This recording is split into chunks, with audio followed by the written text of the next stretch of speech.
श्रीमद् भगवत गीता ज्ञान का अथाह समुद्र है। इसके अंदर ज्ञान का अनंत भंडार भरा पड़ा है। इसका तत्व समझाने में बड़े बड़े दिग्विजयी विद्वानों और महात्माओं की वाणी भी कुंठित हो जाती है, क्योंकि इसका पूर्ण रहस्य भगवान श्री कृष्ण ही जानते हैं। उसके बाद इसके संकलन करता वेद व्यास जी और श्रोता अर्जुन का नाम आता है। ऐसी अगाध रहस्यमयी गीता का आशय और महत्व समझना हमारे जैसे मनुष्य के लिए ठीक वैसा ही है जैसा एक साधारण पक्षी का अनंत आकाश का पता लगाने के लिए प्रयत्न करना है। श्रीमद् भगवत गीता भगवान का श्वास है, हृदय है और भगवान की साक्षात मूर्ति है। गीता भगवान का प्रधान रहस्यमय आदेश है। ऐसी दशा में गीता का पालन करने वाला उन्हें प्राणों से भी बढ़कर प्रिय है। भगवत गीता में कुल 18 अध्याय है और 700 श्लोक है, जिसे सभी के लिए पढ़ पाना थोड़ा मुश्किल है। इसीलिए आज के इस बेहद ही खास वीडियो में हम श्रीमद् भगवत गीता के एक एक अध्याय के एक एक श्लोक का मतलब विस्तार पूर्वक और सरल भाषा में समझाएंगे, जिन्हें जानकर आप श्रीमद् भगवत गीता का सही मतलब समझ पाएंगे। इसलिए इन विचारों को आप हर रोज जरूर सुने। तो चलिए वीडियो शुरू करते हैं। श्रीमद् भगवत गीता पहला अध्याय अर्जुन विषाद योग। पहला अध्याय है अर्जुन विषाद योग। यहाँ शुरुआत होती है धृतराष्ट्र के सवालों से। वो संजय से जानना चाहते हैं कि धर्मभूमि कुरुक्षेत्र में युद्ध करने के लिए एकत्र हुए मेरे और पांडु के पुत्र क्या कर रहे हैं, उनकी सेना क्या कर रही है। धृतराष्ट्र जानना चाहते हैं कि युद्ध स्थल पर आखिर हो क्या रहा है। धृतराष्ट्र अंधे थे, वो देख नहीं सकते थे, लेकिन वो आंख से अंधे थे, मन और मस्तिष्क से नहीं। वो जानते थे कि वो धर्म के साथ नहीं खड़े हैं, क्योंकि धर्म तो वहां था जहां श्री कृष्ण खड़े थे। अपने पुत्र मोह में उन्होंने शांति की जगह युद्ध को चुना था, लेकिन वो जानते थे कि इस युद्ध को जीतना आसान नहीं होगा। अपने जीवन में हम भी जब कोई गलत करते हैं तो हम भी समझ रहे होते हैं कि हमारे किए का नतीजा शायद अच्छा नहीं हो, और यही डर चिंता धृतराष्ट्र को सता रहा था। संजय आंखों देखा हाल बताते हुए उत्तर देते हैं कि हे राजन, दुर्योधन पांडवों की सेना के व्यूह को देख रहे हैं और ये बात गुरु द्रोणाचार्य को जाकर बताते हैं। संजय को दिव्य दृष्टि प्राप्त हुई थी। वो युद्ध क्षेत्र से दूर रहते हुए भी युद्ध को देख सकते थे। दुर्योधन कह रहे हैं, हे आचार्य, पांडु पुत्रों की इस विशाल सेना को देखिए, जिसे आपके बुद्धिमान शिष्य द्रुपद पुत्र धृष्टद्युम्न ने इतने कौशल से व्यूह के आकार में सजाया है। इस युद्ध में भीम तथा अर्जुन के समान अनेकों महान शूरवीर और धनुर्धर है। युयुधान, विराट और द्रुपद जैसे भी महान योद्धा है। धृष्टकेतु, चेकितान तथा काशीराज जैसे महान शक्तिशाली और पुरुजित, कुंती भोज तथा शैब्य जैसे मनुष्यों में श्रेष्ठ योद्धा भी है।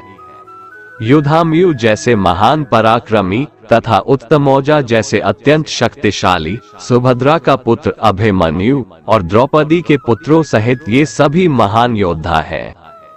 दुर्योधन कह रहे हैं, हे ब्राह्मण श्रेष्ठ, हमारी तरफ के भी उन विशेष शक्तिशाली योद्धाओं को जान लीजिए।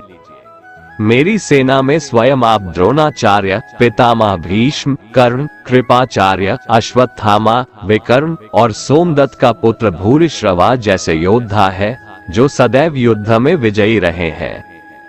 ऐसे अन्य अनेक शूरवीर भी है, जो मेरे लिए अपने जीवन का बलिदान देने के लिए अनेक प्रकार के अस्त्र शस्त्रों से सुसज्जित है, और यह सभी युद्ध विधा में निपुण है।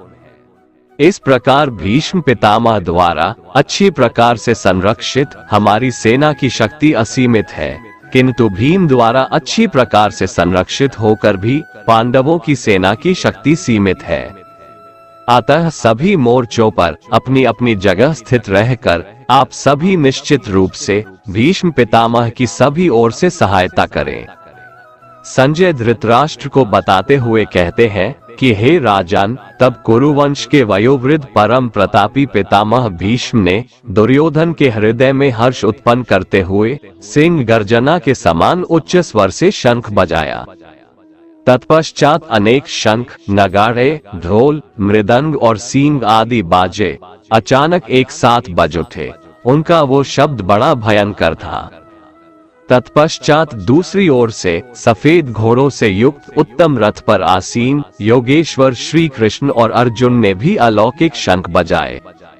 हृदय के सर्वस्व ज्ञाता श्री कृष्ण ने पांचजन्य नामक, अर्जुन ने देवदत्त नामक और भयानक कर्म वाले भीमसेन ने पौंड नामक महाशंख बजाया। हे राजन, कुंती पुत्र राजा युधिष्ठिर ने अनंतविजय नामक और नकुल तथा सहदेव ने सुघोष और मणिपुष्पक नामक शंख बजाए। श्रेष्ठ धनुष वाले काशीराज और महारथी शिखंडी एवं धृष्टद्युम्न तथा राजा विराट और कभी न हारने वाला सात्यकी, राजा द्रुपद एवं द्रौपदी के पांचों पुत्र और बड़ी भुजा वाले सुभद्रा पुत्र अभिमन्यु आदि सभी ने अलग अलग शंख बजाए। संजय कहते हैं, उस भयंकर ध्वनि ने आकाश और पृथ्वी को गुंजायमान करते हुए आपके पुत्रों के हृदय में शोक उत्पन्न कर दिया। हे राजन, इसके बाद हनुमान से अंकित पताका लगे रथ पर आसीन पांडु पुत्र अर्जुन ने धनुष उठाकर तीर चलाने की तैयारी के समय धृतराष्ट्र के पुत्रों को देखकर हृदय के सर्वस्व ज्ञाता श्री कृष्ण से प्रार्थना करते हुए कहा कि हे अच्युत, कृपा करके मेरे रथ को दोनों सेनाओं के बीच में खड़ा करें, जिससे मैं युद्ध भूमि में उपस्थित युद्ध की इच्छा रखने वालों को देख सकूं कि इस युद्ध में मुझे किन किन से एक साथ युद्ध करना है। मैं उनको भी देख सकूं जो ये राजा लोग यहाँ पर धृतराष्ट्र के दुर्बुद्धि पुत्र दुर्योधन के हित की इच्छा से युद्ध करने के लिए एकत्रित हुए हैं। संजय ने कहा, हे भरतवंशी, अर्जुन द्वारा इस प्रकार कहे जाने पर हृदय के पूर्ण ज्ञाता श्री कृष्ण ने दोनों सेनाओं के बीच में उस उत्तम रथ को खड़ा कर दिया और भीष्म पितामह, आचार्य द्रोण तथा संसार के सभी राजाओं के सामने भगवान श्री कृष्ण ने कहा कि हे पार्थ, युद्ध के लिए एकत्रित हुए इन सभी कुरु वंश के सदस्यों को देख। वहां प्रथापुत्र अर्जुन ने अपने ताऊ चाचा को, दादा परदादा को, गुरु को, मामा को, भाई को, पुत्रों को, पौत्रों को और मित्रों को देखा। कुंती पुत्र अर्जुन ने ससुरों को और शुभ चिंतकों सहित दोनों तरफ की सेनाओं में अपने ही सभी संबंधियों को देखा। तब करुणा से अभिभूत होकर शोक करते हुए अर्जुन ने कहा, हे कृष्ण, युद्ध की इच्छा वाले इन सभी मित्रों तथा संबंधियों को उपस्थित देखकर मेरे शरीर के सभी अंग कांप रहे हैं और मुख सूखा जा रहा है। मेरे हाथ से गांडीव धनुष छूट रहा है और त्वचा भी जल रही है। मेरा मन भ्रमित सा हो रहा है, इसलिए मैं खड़ा भी नहीं रह पा रहा हूँ। हे केशव, मुझे तो केवल अशुभ लक्षण ही दिखाई दे रहे हैं। युद्ध में स्वजनों को मारने में मुझे कोई कल्याण दिखाई नहीं देता है। हे कृष्ण, मैं न तो विजय चाहता हूँ और न ही राज्य और सुखों की इच्छा करता हूँ।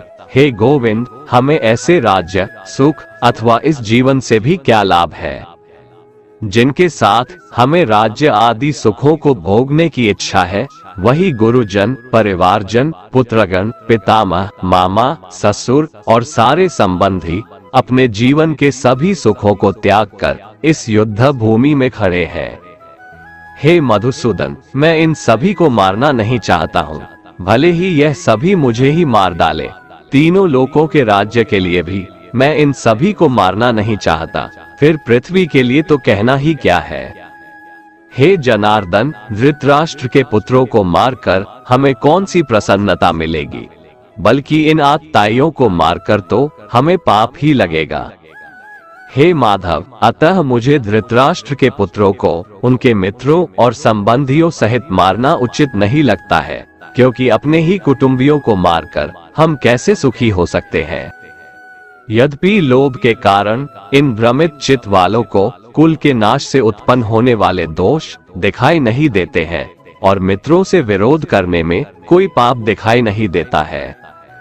परंतु हे जनार्दन, हम लोग तो कुल के नाश से उत्पन्न दोष को समझने वाले हैं, क्यों न हमें इस पाप से बचने के लिए विचार करना चाहिए।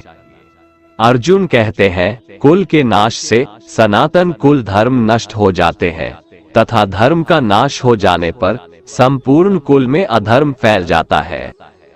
हे कृष्ण, अधर्म अधिक बढ़ जाने से कुल की स्त्रियां दूषित हो जाती है। स्त्रियों के दूषित हो जाने पर अवांछित संतानें उत्पन्न होती है। अवांछित संतानों की वृद्धि से निश्चय ही कुल में नारकीय जीवन उत्पन्न होता है। ऐसे पतित कुलों के पितृ गिर जाते हैं, क्योंकि पिंड और जल के दान की क्रियाएं समाप्त हो जाती है। इन अवांछित संतानों के दुष्कर्मों से सनातन कुल धर्म और जाति धर्म नष्ट हो जाते हैं। हे जनार्दन, जिनका कुल धर्म नष्ट हो गया है, ऐसे मनुष्यों को अनिश्चित काल तक नरक में रहना पड़ता है, ऐसा हम सुनते आए हैं। कितने आश्चर्य की बात है कि हम लोग बुद्धिमान होकर भी महान पाप करने को तैयार हो गए हैं, जो राज्य और सुख के लोभ से अपने प्रियजनों को मारने के लिए आतुर हो गए हैं। यदि मुझ शस्त्र रहित विरोध न करने वाले को धृतराष्ट्र के पुत्र हाथ में शस्त्र लेकर युद्ध में मार डाले तो भी इस प्रकार मरना मेरे लिए अधिक श्रेयकर होगा। संजय ने कहा, इस प्रकार शोक से संतप्त हुआ मन वाला अर्जुन युद्ध भूमि में ये कहकर बाणों सहित धनुष को त्याग कर रथ के पिछले भाग में बैठ गया। और इस प्रकार श्रीमद् भगवत गीता के श्री कृष्ण अर्जुन संवाद में अर्जुन विषाद योग नाम का पहला अध्याय समाप्त हुआ। श्रीमद् भगवत गीता अध्याय 2 सांख्य योग। जय श्री कृष्ण। दोस्तों, पहले अध्याय में आपने सुना कि किस प्रकार दुर्योधन की सेना में अपने रिश्तेदारों गुरुजनों को देखकर अर्जुन के पैर कांपने लगे। युद्ध में अपने कुल के नाश का डर अर्जुन को सताने लगा। शोक से संतप्त हुआ मन वाला अर्जुन युद्ध भूमि में बाणों सहित धनुष को त्याग कर रथ के पिछले भाग में बैठ गया। अब श्री भगवान उसका उत्तर देंगे और इस अध्याय का नाम है सांख्य योग। अब यहाँ से शुरुआत होती है उस ज्ञान की जिसके लिए भगवत गीता दुनिया का सबसे महानतम ग्रंथ है और ज्ञान का भंडार माना जाता है। संजय धृतराष्ट्र से कहते हैं कि हे राजन, उस प्रकार करुणा से व्याप्त और आंसुओं से पूर्ण तथा व्याकुल नेत्रों वाले शोक युक्त उस अर्जुन के प्रति भगवान श्री कृष्ण ने यह वचन कहा। श्री भगवान बोले, हे अर्जुन, तुझे इस असमय में यह मोह किस हेतु से प्राप्त हुआ? क्योंकि न तो ये श्रेष्ठ पुरुषों द्वारा आचरित है, न स्वर्ग को देने वाला है और न ही कीर्ति को बढ़ाने वाला है। भगवान यहाँ अर्जुन से पूछते हैं कि हे अर्जुन, जबकि अब युद्ध शुरू होने वाला है, ऐसी अवस्था में बुद्धिमान होते हुए भी तुम्हारे अंदर ऐसा मोह कहाँ से आ गया? इसलिए हे अर्जुन, नपुंसकता को मत प्राप्त हो, तुझ में यह उचित नहीं जान पड़ती है। हृदय की तुच्छ दुर्बलता को त्याग कर युद्ध के लिए खड़ा हो जा। तब अर्जुन श्री भगवान से कहते हैं, हे मधुसूदन, मैं रणभूमि में किस प्रकार बाणों से भीष्म पितामह और द्रोणाचार्य के विरुद्ध लड़ूंगा, क्योंकि हे अरिसूदन, वे दोनों ही पूजनीय है। इसलिए इन महानुभाव गुरुजनों को न मारकर मैं इस लोक में भिक्षा मांगकर खाना कल्याणकारक समझता हूँ, क्योंकि गुरुजनों को मारकर भी इस लोक में रुधिर से सने हुए अर्थ और काम रूप भोगों को ही तो भोगूंगा। इसमें अर्जुन ने ये भाव दिखलाया है कि गुरुजनों को मारना सर्वथा अनुचित है। उनको मारकर भी क्या मिलेगा? ना तो मुक्ति मिलेगी और ना ही धर्म की सिद्धि होगी। केवल इस लोक में अर्थ और काम रूप तुच्छ भोग ही तो मिलेगा, जिनका मूल्य इन गुरुजनों के जीवन के सामने कुछ भी नहीं है। हत्या के फलस्वरूप मेरे हाथ उनके रक्त से सने हुए ही होंगे। इसलिए ऐसे भोगों को प्राप्त करने के लिए गुरुजनों का वध करना कदापि उचित नहीं है। हम ये भी नहीं जानते कि हमारे लिए युद्ध करना और न करना, इन दोनों में से कौन सा श्रेष्ठ है, अथवा ये भी नहीं जानते कि उन्हें हम जीतेंगे या हमको वे जीतेंगे। और जिनको मारकर हम जीना भी नहीं चाहते, वे ही हमारे आत्मीय धृतराष्ट्र के पुत्र हमारे मुकाबले में खड़े हैं। इसलिए मैं आपसे पूछता हूँ कि जो साधन निश्चित कल्याणकारक हो वह मेरे लिए कहिए, क्योंकि मैं आपका शिष्य हूँ, इसलिए मुझको शिक्षा दीजिए। क्योंकि भूमि में निष्कंटक धन धान्य संपन्न राज्य को और देवताओं के स्वामी पने को प्राप्त होकर भी मैं उस उपाय को नहीं देखता हूँ जो मेरी इंद्रियों के सुखाने वाले शोक को दूर कर सके। इसमें अर्जुन ने ये भाव दिखलाया है कि युद्ध में विजय पा लेने पर ज्यादा से ज्यादा मैं इस पृथ्वी पर राज्य प्राप्त कर लूंगा, परंतु यदि मुझे देवताओं का आधिपत्य भी मिल जाए तो भी वह मेरे इंद्रियों को सुखा देने वाले शोक को दूर करने में समर्थ नहीं है। इसलिए मुझे कोई ऐसा उपाय बताएं जो मेरी इंद्रियों को सुखाने वाली शोक को दूर करके मुझे सदा के लिए सुखी बना दे। संजय धृतराष्ट्र से कहते हैं, हे राजन, निद्रा को जीतने वाले अर्जुन अंतर्यामी श्री कृष्ण महाराज के प्रति इस प्रकार कहकर फिर श्री गोविंद भगवान से कहकर कि युद्ध नहीं करूंगा और चुप हो गए। हे भरतवंशी धृतराष्ट्र, अंतर्यामी श्री कृष्ण महाराज दोनों सेनाओं के बीच में शोक करते हुए उस अर्जुन को हंसते हुए यह वचन बोले। श्री भगवान बोले, हे अर्जुन, तू न शोक करने योग्य मनुष्यों के लिए शोक करता है और पंडितों जैसे वचनों को कहता है, परंतु जिनके प्राण चले गए हैं उनके लिए और जिनके प्राण अभी नहीं गए हैं उनके लिए भी ज्ञानी जन शोक नहीं करते। न तो ऐसा ही है कि मैं किसी काल में नहीं था, तू नहीं था, अथवा ये राजा लोग नहीं थे, और न ऐसा ही है कि इससे आगे हम सब नहीं रहेंगे। जिस प्रकार जीवात्मा की इस देह में बालकपन, जवानी और वृद्धावस्था होती है, वैसे ही मरने के बाद नए शरीर की प्राप्ति होती है, उस विषय में धीर पुरुष मोहित नहीं होता। इसमें श्री भगवान के कहने का भाव है कि जिस प्रकार बालकपन, जवानी और बुढ़ापा ये अवस्थाएं आत्मा की नहीं होती है, स्थूल शरीर की होती है और आत्मा में उनका आरोप किया जाता है, ठीक उसी प्रकार एक शरीर से दूसरे शरीर में आना जाना भी वास्तव में आत्मा का नहीं होता, सूक्ष्म शरीर का ही होता है और उसका आरोप आत्मा में किया जाता है। इसलिए इस तत्व को नहीं जानने वाले अज्ञानी जन ही मरने वाले का शोक करते हैं। धीर पुरुष ऐसा नहीं करते, क्योंकि उनकी दृष्टि में आत्मा का शरीर से कोई संबंध नहीं है, इसलिए तुम्हारा शोक करना उचित नहीं है।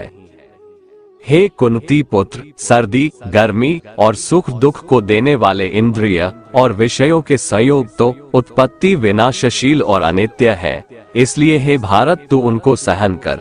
इसमें श्री भगवान के कहने का भाव है कि सर्दी, गर्मी, सुख दुख ये सब इंद्रियों के विकार हैं, इसलिए उसे क्षण भंगुर और अनित्य समझ और शोक मत कर।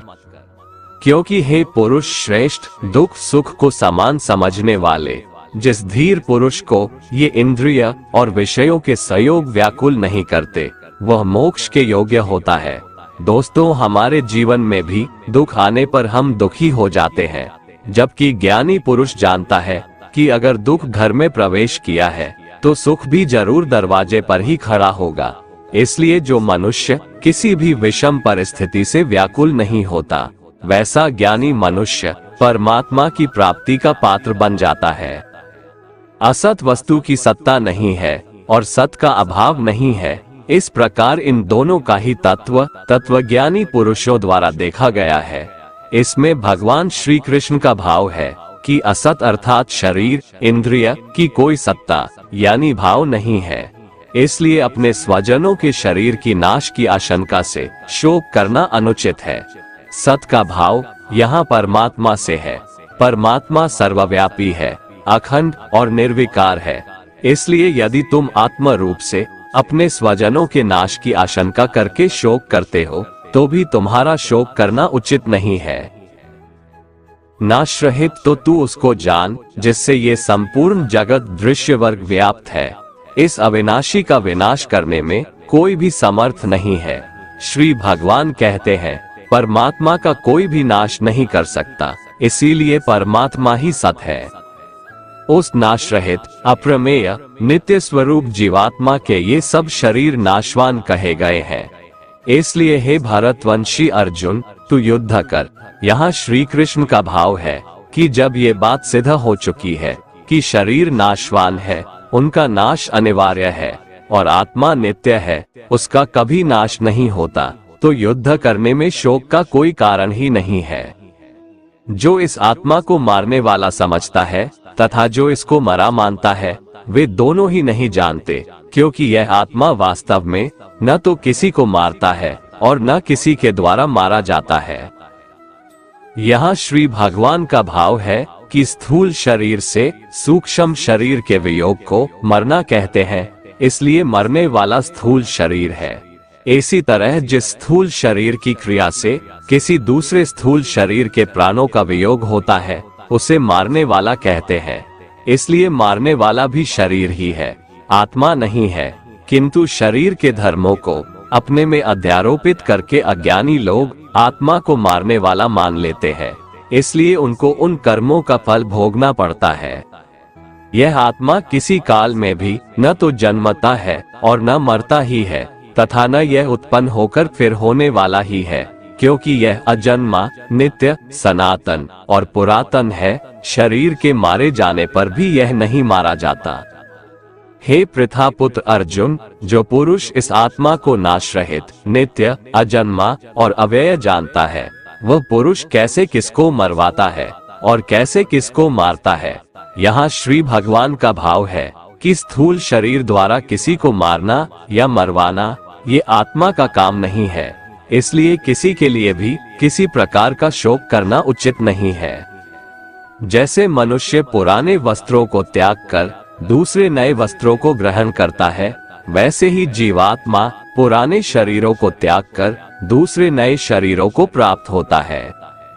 इस आत्मा को शस्त्र नहीं काट सकते, इसको आग नहीं जला सकती, इसको जल गीला नहीं कर सकता और वायु इसे सुखा नहीं सकती है। यह आत्मा नित्य, सर्वव्यापी, अचल, स्थिर रहने वाला और सनातन है। यह आत्मा अव्यक्त है, अर्थात आत्मा किसी भी इंद्रिय के द्वारा जाना नहीं जा सकता है। यह आत्मा अचिंत्य है, अर्थात आत्मा मन का भी विषय नहीं है। यह आत्मा विकार रहित कहा जाता है। इसलिए हे अर्जुन, इस आत्मा को उपर्युक्त प्रकार से जानकर तू शोक करने योग्य नहीं है, अर्थात तुझे शोक करना उचित नहीं है। किंतु यदि तू इस आत्मा को सदा जन्म लेने वाला तथा सदा मरने वाला मानता है, तो भी हे महाबाहो, तू इस प्रकार शोक करने के योग्य नहीं है। क्योंकि इस मान्यता के अनुसार जन्मे हुए की मृत्यु निश्चित है और मरे हुए का जन्म निश्चित है, इससे भी इस बिना उपाय वाले विषय में तू शोक करने के योग्य नहीं है।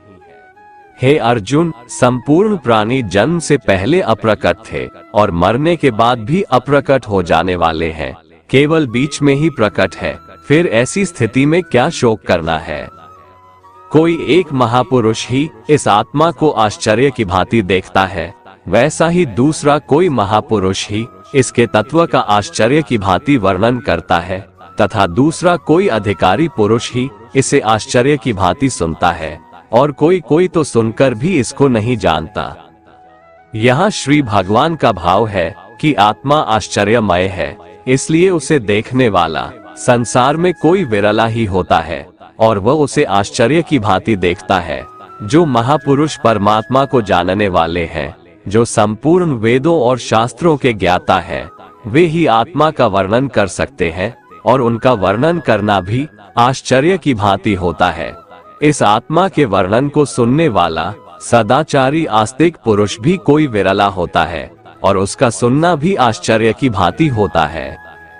हे अर्जुन, यह आत्मा सबके शरीरों में सदा ही अवध्य है, इसका कभी नाश नहीं हो सकता। इस कारण संपूर्ण प्राणियों के लिए तू शोक करने के योग्य नहीं है, तथा अपने धर्म को देखकर भी तू शोक करने के योग्य नहीं है, अर्थात तुझे भय नहीं करना चाहिए, क्योंकि क्षत्रिय के लिए धर्मयुक्त युद्ध से बढ़कर दूसरा कोई कल्याणकारी कर्तव्य नहीं है। हे पार्थ, अपने आप प्राप्त हुए और खुले हुए स्वर्ग के द्वार रूपी इस प्रकार के युद्ध को भाग्यवान क्षत्रिय लोग ही पाते हैं। किंतु यदि तू इस धर्मयुक्त युद्ध को नहीं करेगा, तो स्वधर्म और कीर्ति को खोकर पाप को प्राप्त होगा। तथा सब लोग अनंत काल तक तेरी अपकीर्ति की चर्चा करेंगे और माननीय पुरुष के लिए अपकीर्ति मरण से भी बढ़कर है। और जिनकी दृष्टि में तू पहले बहुत सम्मानित होकर अब लघुता को प्राप्त होगा, वे महारथी लोग तुझे भय के कारण युद्ध से हटा हुआ मानकर तुम्हें डरपोक समझेंगे। तेरे वैरी लोग अर्थात तुम्हारे शत्रुगण तेरे सामर्थ्य की निंदा करते हुए तुझे बहुत से न कहने योग्य वचन भी कहेंगे। उससे अधिक दुख और क्या होगा? या तो तू युद्ध में मारा जाएगा और स्वर्ग को प्राप्त होगा, अथवा संग्राम में जीतकर पृथ्वी का राज्य भोगेगा। इस कारण हे अर्जुन, तू युद्ध के लिए निश्चित करके खड़ा हो जा। हार जीत, लाभ हानि और सुख दुखों को समान समझकर युद्ध के लिए तैयार हो जा। इस प्रकार युद्ध करने से तू पाप को नहीं प्राप्त होगा। हे पार्थ, ये बुद्धि तेरे लिए ज्ञान योग के विषय में कही गई, और अब तू इसको कर्म योग के विषय में सुन। जिस बुद्धि को जानकर तू कर्मों के बंधन को भली भांति त्याग देगा, अर्थात सर्वथा नष्ट कर डालेगा। इस कर्मयोग में आरंभ का अर्थात बीज का नाश नहीं है और उल्टा फल रूप दोष भी नहीं है, बल्कि इस कर्मयोग रूप धर्म का थोड़ा सा भी साधन जन्म मृत्यु रूप महान भय से रक्षा कर लेता है। यहाँ श्री भगवान के कहने का भाव है कि कर्मयोग का कभी नाश नहीं होता। इसके संस्कार साधक के अंतःकरण में स्थित हो जाते हैं और वे साधक को दूसरे जन्म में पुनः साधन में लगा देते हैं। निष्काम भाव से किए गए कर्मों का विपरीत परिणाम भी नहीं होता है और ऐसा साधक भगवान को प्राप्त हो जाता है। हे अर्जुन, इस कर्मयोग में निश्चयात्मिका बुद्धि एक ही होती है, किंतु अस्थिर विचार वाले विवेकहीन सकाम मनुष्यों की बुद्धियां निश्चय ही बहुत भेदों वाली और अनंत होती है। जब फैसला लेना हो तो बुद्धि एक ही होती है, लेकिन जहां सोच की, फैसले की, निर्णय की कमी हो, वहां कई बुद्धियां काम करती है। यहाँ अनिर्णय की स्थिति के बारे में कहा गया है। जब आप फैसला नहीं ले पाते हैं तो ना जाने कई दिशाओं में आपका ध्यान, आपकी बुद्धि जाती है, लेकिन अगर आप निर्णय करने की सोच ले तो उसके बाद सिर्फ उस काम को करने का ही प्रण होता है। हे अर्जुन, जो भोगों में तन्मय हो रहे हैं, जो कर्मफल के प्रशंसक वेदवाक्यों में ही प्रीति रखते हैं, जिनकी बुद्धि में स्वर्ग ही परम प्राप्य वस्तु है और जिसके लिए स्वर्ग से बढ़कर दूसरी कोई वस्तु ही नहीं है, यानी ऐसे लोग जो कर्म के बदले में होने वाले सिर्फ फल या लाभ की बात करते हैं, तो वह कर्म नहीं स्वार्थ बन जाता है, उसे कर्म नहीं कह सकते। हे अर्जुन, जो अज्ञानी लोग सिर्फ दिखाव शोभायुक्त वाणी को कहते हैं, वो ढोंगी होते हैं। वो कहते बहुत कुछ है लेकिन करते बहुत कम है। ऐसे लोगों से बचकर रहना चाहिए। जो कर्म की बातें सिर्फ भोग और ऐश्वर्य के लिए करते हैं, जिनका ध्येय सिर्फ भोग और ऐश्वर्य है, उन पुरुषों की परमात्मा में निश्चयात्मिका बुद्धि नहीं होती। हे अर्जुन, वेदों के कर्मकांड हमारी प्रकृति के 3 गुणों से जुड़े हैं, इसलिए तू उन भोगों एवं उनके साधनों में आसक्तिहीन, हर्ष शोकादि द्वंद्वों से रहित, योग और क्षेम को न चाहने वाला और स्वाधीन अंतःकरण वाला हो। यहाँ श्री भगवान कहते हैं, वेद भी सिर्फ 3 गुणों में समाप्त हो जाते हैं, उससे आगे वे भी नहीं जानते। उससे आगे है कर्म योग। श्री भगवान का कहना है कि कर्म करो, लेकिन उससे आसक्ति मत रखो। बेहद बड़े जलाशय के प्राप्त हो जाने पर छोटे जलाशय में मनुष्य का जितना प्रयोजन रहता है, उसी तरह से जिसने ब्रह्म तत्व को समझ लिया, तब उसके लिए वेदों की कोई आवश्यकता नहीं रह जाती है। तेरा कर्म करने में ही अधिकार है, उसके फलों में कभी नहीं। इसलिए तू कर्मों के फल के लिए काम मत कर, लेकिन ऐसा भी ना हो कि तू काम ही मत कर। कर्म करना है लेकिन फल के लिए नहीं। हे धनंजय, तू आसक्ति को त्याग कर तथा सिद्धि और असिद्धि में समान बुद्धि वाला होकर योग में स्थित हुआ कर्तव्य कर्मों को कर। फल की इच्छा के लिए कर्म मत कर। तुमको कर्मयोगी बनने के लिए संभाव में स्थित होकर कर्म करना चाहिए। सकाम कर्मों को बुद्धि योग की अपेक्षा अत्यंत नीचा बतलाकर भगवान ने भाव दिखलाया है कि सकाम कर्मों का फल नाशवान क्षणिक सुख की प्राप्ति है और कर्मयोग का फल परमात्मा की प्राप्ति है। इसलिए दोनों में दिन और रात की भांति महान अंतर है। इस समत्वरूप बुद्धि योग से सकाम कर्म अत्यंत ही निम्न श्रेणी का है। इसलिए हे धनंजय, तू समबुद्धि में ही रक्षा का उपाय ढूंढ, अर्थात बुद्धि योग का ही आश्रय ग्रहण कर। समबुद्धि युक्त पुरुष पुण्य और पाप दोनों को इसी लोक में त्याग देता है, अर्थात उनसे मुक्त हो जाता है। इससे तू समत्व रूप योग में लग जा। ये समत्व रूप योग ही कर्मों में कुशलता है, अर्थात कर्म बंधन से छूटने का उपाय है। क्योंकि समबुद्धि से युक्त ज्ञानी जन कर्मों से उत्पन्न होने वाले फल को त्याग कर जन्म रूप बंधन से मुक्त होकर निर्विकार परम पद को प्राप्त हो जाते हैं। जिस काल में तेरी बुद्धि मोह रूप दलदल को भली भांति पार कर जाएगी, उस समय तू सुने हुए और सुनने में आने वाले इस लोक और परलोक संबंधी सभी भोगों से वैराग्य को प्राप्त हो जाएगा। भांति भांति के वचनों को सुनने से विचलित हुई तेरी बुद्धि जब परमात्मा में अचल और स्थिर ठहर जाएगी, तब तो योग को प्राप्त हो जाएगा, अर्थात तेरा परमात्मा से नित्य संयोग हो जाएगा। अर्जुन बोले, हे केशव, समाधि में स्थित परमात्मा को प्राप्त हुए स्थिर बुद्धि पुरुष का क्या लक्षण है? वो स्थिर बुद्धि पुरुष कैसे बोलता है, कैसे बैठता है और कैसे चलता है? श्री भगवान बोले, हे अर्जुन, जिस काल में ये पुरुष मन में स्थित संपूर्ण कामनाओं को भली भांति त्याग देता है और आत्मा से आत्मा में ही संतुष्ट रहता है, उस काल में वो स्थित प्रज्ञ कहा जाता है। दुखों की प्राप्ति होने पर जिसके मन में उद्वेग नहीं होता, सुखों की प्राप्ति में जो सर्वथा स्पृहा रहित है तथा जिसके राग, भय और क्रोध नष्ट हो गए हैं, ऐसा मुनि स्थिर बुद्धि कहा जाता है। जो पुरुष सर्वत्र स्नेह रहित होकर शुभ या अशुभ वस्तु को प्राप्त होकर न प्रसन्न होता है और न द्वेष करता है, उसकी बुद्धि स्थिर है।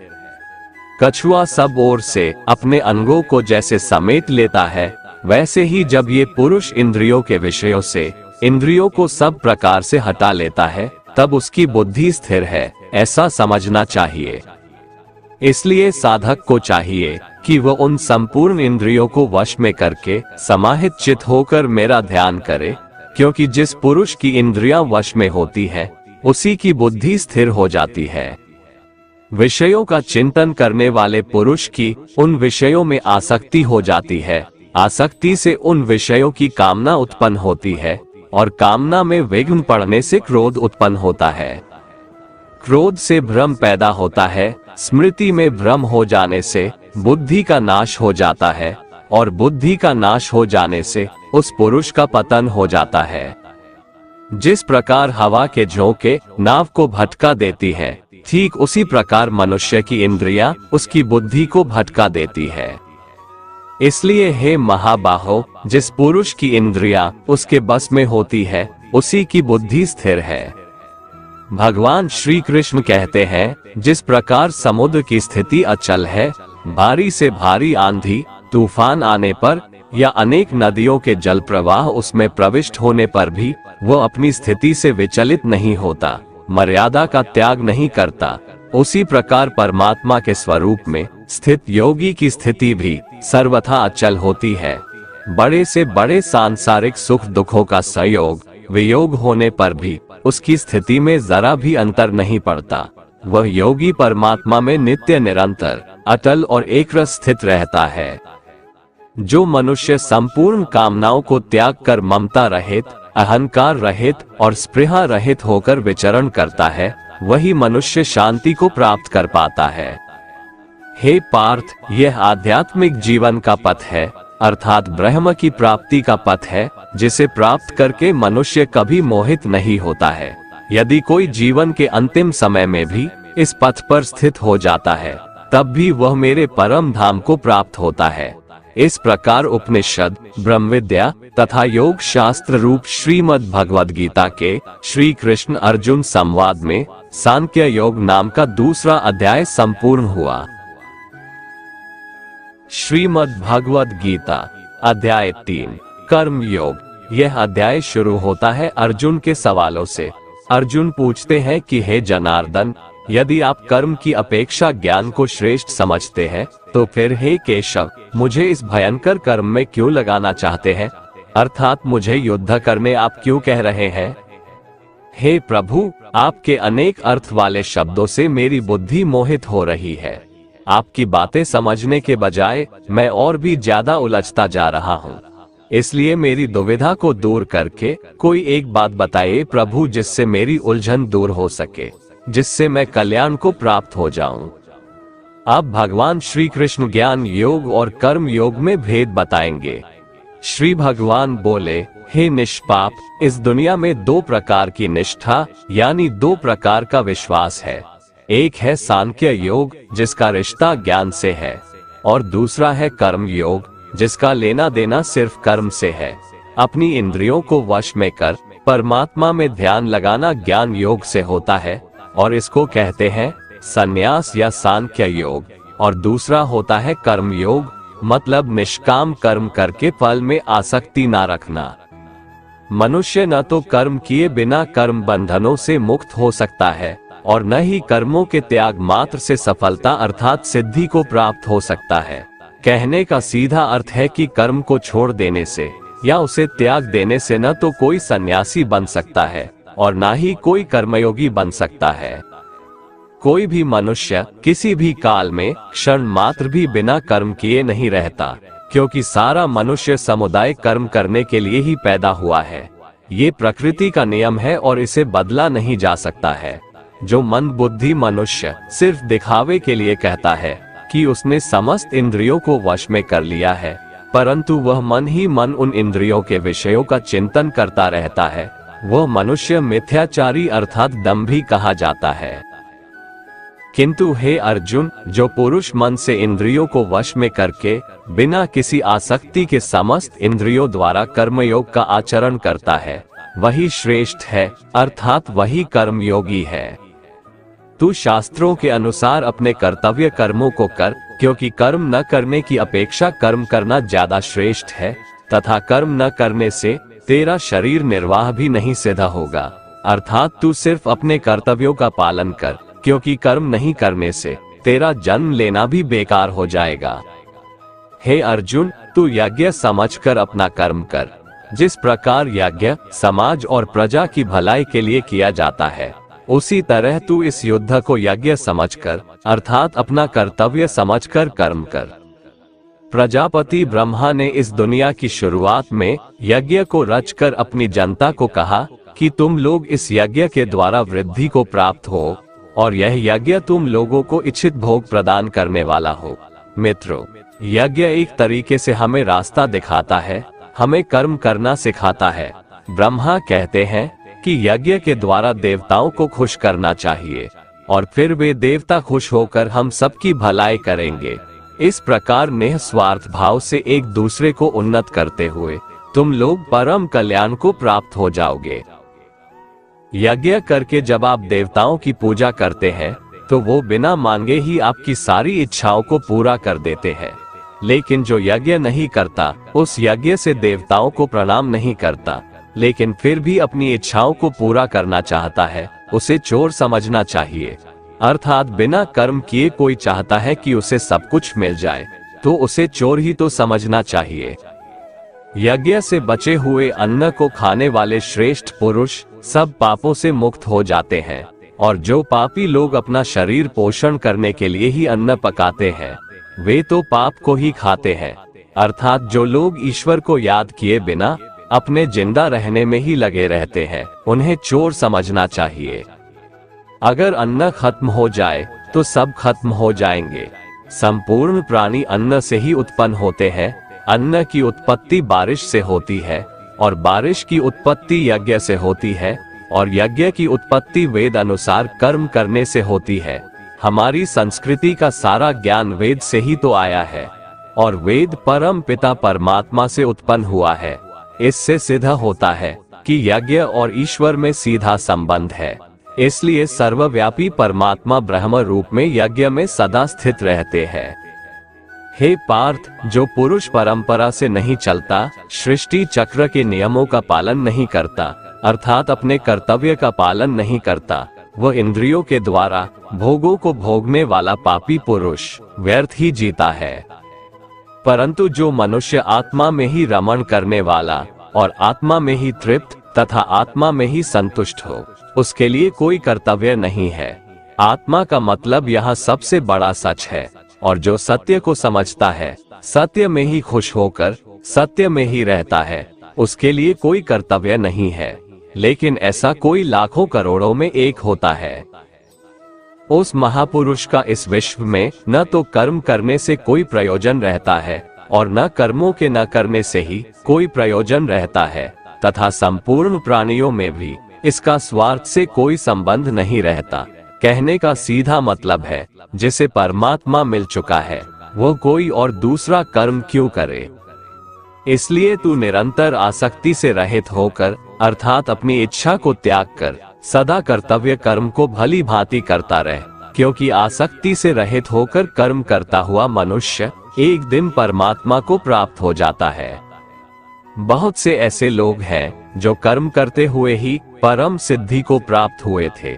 जनक आदि ज्ञानी जन भी आसक्ति रहित कर्म द्वारा ही परम सिद्धि को प्राप्त हुए थे। अतः संसार के हित का विचार करते हुए भी तेरे लिए कर्म करना ही उचित है। श्रेष्ठ पुरुष जो जो आचरण करता है, अन्य पुरुष भी वैसा वैसा ही आचरण करते हैं। वो जो कुछ प्रमाण कर देता है, समस्त मनुष्य समुदाय उन्हीं के पद चिन्हों पर अपने रास्ते चुनता है। इसलिए सज्जन व्यक्तियों को सदैव अच्छा व्यवहार करना चाहिए। हे पृथापुत्र, तीनों लोकों में मेरे लिए कोई भी कर्तव्य शेष नहीं है। न ही किसी वस्तु का अभाव है, न ही किसी वस्तु को प्राप्त करने की इच्छा है। फिर भी मैं कर्तव्य समझकर कर्म करने में लगा रहता हूँ, अर्थात मैं भी अपने कर्तव्यों का निर्वाह करता हूँ। श्री भगवान कहते हैं, हे पार्थ, यदि मैं कर्मों को करने में सावधानी ना बरतूं तो बड़ा अनर्थ हो जाएगा, क्योंकि मनुष्य सब प्रकार से मेरे ही मार्ग का अनुसरण करते हैं। इसलिए यदि मैं कर्म न करूं तो ये सब मनुष्य नष्ट भ्रष्ट हो जाएंगे और मैं अवांछित सृष्टि की उत्पत्ति का कारण हो जाऊंगा तथा इस समस्त प्रजा को नष्ट करने वाला बन जाऊंगा। हे भरतवंशी, जिस प्रकार अज्ञानी मनुष्य फल की इच्छा से कार्य करते हैं, उसी प्रकार विद्वान मनुष्य को फल की इच्छा के बिना संसार के कल्याण के लिए कार्य करना चाहिए, ताकि लोगों को सही दिशा मिल सके। जो ज्ञानी हैं, जिन्हें ईश्वर की सच्चाई मालूम हो चुकी है, उनकी ये जिम्मेदारी बन चुकी है कि उनके काम करने के तरीके से कहीं किसी और के मन में काम करने के प्रति अश्रद्धा या अपमान ना पैदा हो जाए। इसलिए उन ज्ञानी जनों के लिए ये जरूरी है कि वो ऐसा उदाहरण सामने रखें जिससे हर कोई अपना कर्म, अपना कर्तव्य करने के लिए प्रेरित हो। जन्म से लेकर मृत्यु तक के सभी कर्म प्रकृति के गुणों के द्वारा संपन्न किए जाते हैं, परंतु अहंकार के प्रभाव से मोहग्रस्त होकर अज्ञानी मनुष्य स्वयं को ही कर्ता मानने लगता है। वह समझता है कि सभी कर्म तो वह स्वयं कर रहा है। परंतु हे महाबाहो, परम तत्व को जानने वाला महापुरुष इंद्रियों को और इंद्रियों की क्रियाशीलता को प्रकृति के गुणों द्वारा करता हुआ मानकर कभी उनमें आसक्त नहीं होता है। तामसिक गुण वाले व्यक्ति आलस्य या नींद इसी प्रकार के कर्म करते हैं। राजसिक गुण वाले बात बात पर शौर्य या बहादुरी दिखाने का काम करते हैं, लेकिन ज्ञानी मनुष्य जानते हैं उसके गुण ही उससे कर्म करवा रहे हैं, और जो ज्ञानी नहीं होते वो समझते हैं कि सब कुछ वही कर रहे हैं। कर्म में लगे हुए ज्ञानियों को ये जानना चाहिए कि गुण ही उनसे कर्म करवाते हैं, वो खुद कुछ भी नहीं करते। और जो ज्ञानी इस बात को समझ ले तो ये उनकी जिम्मेदारी होती है कि वो अज्ञानियों को समझाए कि कर्म ही उनका धर्म है। अतः हे अर्जुन, अपने सभी प्रकार के कर्तव्य कर्मों को मुझ अंतर्यामी परमात्मा में समर्पित करके पूर्ण आत्म ज्ञान से युक्त होकर आशा, ममता और संताप का पूर्ण रूप से त्याग करके युद्ध कर। जो मनुष्य मेरे इन आदेशों का ईर्ष्या रहित होकर श्रद्धा पूर्वक अपना कर्तव्य समझकर नियमित रूप से पालन करते हैं, वे सभी कर्मफलों के बंधन से मुक्त हो जाते हैं।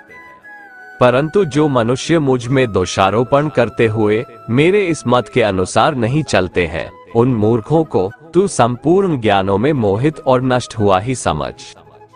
सभी मनुष्य प्रकृति के गुणों के अधीन होकर ही कार्य करते हैं। यद्यपि तत्वदर्शी ज्ञानी भी प्रकृति के गुणों के अनुसार ही कार्य करते हैं, तो फिर इसमें किसी के हट से क्या होने वाला है, अर्थात जिसका जैसा नेचर होगा वह वैसा ही कार्य करेगा। इंद्रियों में ही राग और द्वेष छिपा हुआ है, किंतु मनुष्य को इनके वश में नहीं होना चाहिए, क्योंकि ये आत्म कल्याण के मार्ग के अवरोधक और शत्रु है। अर्थात इंद्रियों में ही हर तरह का भाव छुपा हुआ है, अच्छा भाव भी और बुरा भाव भी। अच्छे और बुरे दोनों भावों में हमें नहीं फंसना चाहिए, क्योंकि इसी फंसने से ही हमारे मोह की शुरुआत होती है, और फिर इन इंद्रियों के चक्कर में ही हम फंसते चले जाते हैं और कभी निकल नहीं पाते। काम, क्रोध, लोभ और मोह को हमें अपना शत्रु मानना चाहिए। दूसरों के कर्तव्य अर्थात धर्म को भली भांति अनुसरण करने की अपेक्षा अपने कर्तव्य पालन को दोषपूर्ण ढंग से करना भी अधिक कल्याणकारी होता है। दूसरे के कर्तव्य का अनुसरण करने से भय उत्पन्न होता है। अपने कर्तव्य का पालन करते हुए मरना भी श्रेयकर होता है। कोई बेहद कमजोर जिसे खुद पर विश्वास न हो, दूसरे के धर्म को अपनाता है, जिसमें थोड़ा सा भी आत्मसम्मान होता है, वह कभी भी दूसरे के धर्म को नहीं अपनाता। अर्जुन पूछते हैं कि हे प्रभु, मनुष्य न चाहते हुए भी किसकी प्रेरणा से या फिर किसके दबाव से पाप कर्म करने के लिए प्रेरित होता है? क्यों मनुष्य धर्म के रास्ते पर नहीं चल पाता है? क्यों वह अधर्म के रास्ते पर अग्रसर हो जाता है? श्री भगवान ने कहा, रजोगुण से उत्पन्न होने वाले काम, वासना और क्रोध ही इसका कारण है और यही सबसे बड़ा पापी है। तू इन्हें ही इस संसार में अग्नि के समान कभी न तृप्त होने वाले महान शत्रु समझ। दोस्तों, श्री कृष्ण बताते हैं कि आखिर पापी पाप किस कारण से करता है। कारण है रजोगुण। इसी की वजह से काम, क्रोध या राग द्वेष जैसे भाव पैदा होते हैं, जो कि पाप की वजह होते हैं। इन्हीं द्वेषों को श्री कृष्ण शत्रु बताते हैं। इन भावों के मन में आते ही आपको समझ जाना चाहिए कि आप पर शत्रु हावी हो रहा है और आपको उसे रोकने की जरूरत है। जिस प्रकार धुएं से अग्नि और धूल से दर्पण ढक जाता है तथा जिस प्रकार गर्भाशय से गर्भ ढका रहता है, उसी प्रकार कामनाओं से ज्ञान ढका रहता है। और जब ज्ञान ढक जाता है तब हमारे अंदर काम, क्रोध, राग, द्वेष जैसे भाव उत्पन्न होते हैं और हमसे पाप कर्म करवाने के लिए उत्साहित करते हैं। इसलिए श्री कृष्ण इन्हें शत्रु बताते हैं। हे कुंती पुत्र, इस प्रकार ज्ञानी पुरुष का ज्ञान भी अतृप्त कामना रूपी नित्य शत्रु से ढका रहता है, जो कभी भी संतुष्ट न होने वाली अग्नि की तरह जलता रहता है। काम, क्रोध, मद, लोभ और मोह को नियंत्रण में रखना ही इस आग को बुझाने का एक तरीका है। इंद्रियां, मन और बुद्धि को कामना की प्रजनन भूमि कहा जाता है, जिनके द्वारा यह मनुष्य के ज्ञान को आच्छादित कर लेती है और जीवात्मा को मोहग्रस्त कर देती है। अतः हे भरतवंशियों में श्रेष्ठ अर्जुन, तू प्रारंभ में ही इंद्रियों को वश में करके आत्मज्ञान और आत्म साक्षात्कार में बाधा उत्पन्न करने वाली इन महान पापी कामनाओं का ही बलपूर्वक खात्मा कर दे। श्री कृष्ण अर्जुन को सलाह देते हैं कि इससे पहले कि काम, क्रोध, लोभ जैसे शत्रु तुम पर कब्जा कर ले, तू अपनी इंद्रियों को वश में करके अपने काम, क्रोध को ही मार दे। ये काम, क्रोध जैसे शत्रु ही हैं, जो हमारे अंदर मौजूद ज्ञान को खत्म कर उनमें अज्ञान पैदा करते हैं और हमें धर्म के रास्ते से भटकाते हैं। हे अर्जुन, इस शरीर की अपेक्षा इंद्रियां श्रेष्ठ है। इंद्रियों की अपेक्षा मन श्रेष्ठ है। मन की अपेक्षा बुद्धि श्रेष्ठ है। बुद्धि से भी श्रेष्ठ शुद्ध स्वरूप आत्मा है। इस प्रकार हे महाबाहो, आत्मा को लौकिक बुद्धि से श्रेष्ठ जानकर अपनी इंद्रिय, मन और बुद्धि पर संयम रखो और आत्मज्ञान द्वारा कामरूपी दुर्जय शत्रु का दमन करो। इस प्रकार उपनिषद, ब्रह्मविद्या तथा योग शास्त्र रूप श्रीमद् भगवद गीता के श्री कृष्ण अर्जुन संवाद में कर्म योग नाम का 3रा अध्याय संपूर्ण हुआ। दोस्तों, अगर आपको हमारा ये वीडियो पसंद आया तो कमेंट में जय श्री राधे कृष्ण लिखें और ऐसे ही प्रेरणादायक वीडियो देखने के लिए हमारे चैनल को सब्सक्राइब कर लें। जय श्री राधे कृष्ण।